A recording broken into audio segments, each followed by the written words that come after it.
Rescues Rock is our second quarter initiative, community event, where we encourage our employees to give back to rescues in some capacity. We decide on our quarterly community events based on the prevalence of a need from our grant process. We really have seen that all of our employees have this great passion for animals. I mean, who doesn't? But our employees really have submitted a lot of grants for those rescues, and they really need the help always. There are so many dogs that need help right now in shelters across the U.S., especially in the South, but also here, even in Connecticut. You know, having enough money and not overcommitting to dogs, as tough as that is in this environment where there are dogs and so many dogs in need. Too many times we have to just take the risk and take that leap of faith that we'll find a way to pay for things, with the vets or transport or whatever it might be. So every time we have a community event, we like to do something a little extra, a little big. So this time for Rescues Rock, we did a big impact where we asked rescues around the country to submit grants specifically for emergency medical needs.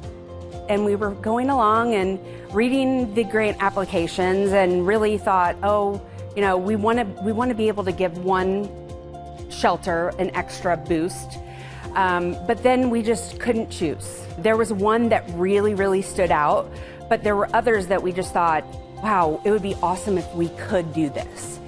And so we, went back to our budgets and saw that there was a little bit of surplus there, and decided that we could not only help one, but we could help 5 organizations.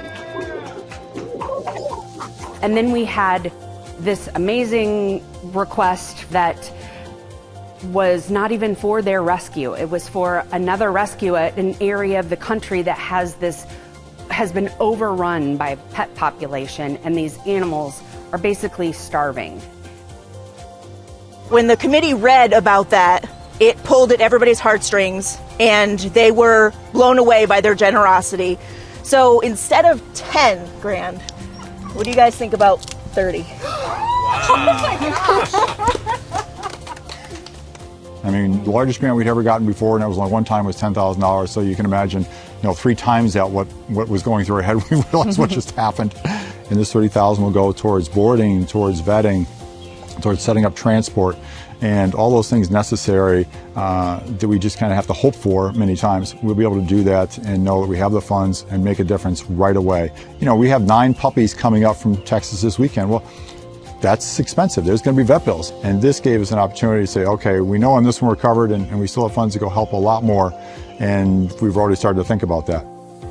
If we can help just that, those puppies that come in, or the cats that need a shot or two, or add a new x-ray machine to one of the rescues to help what they do on a daily basis, it makes the world a little bit better.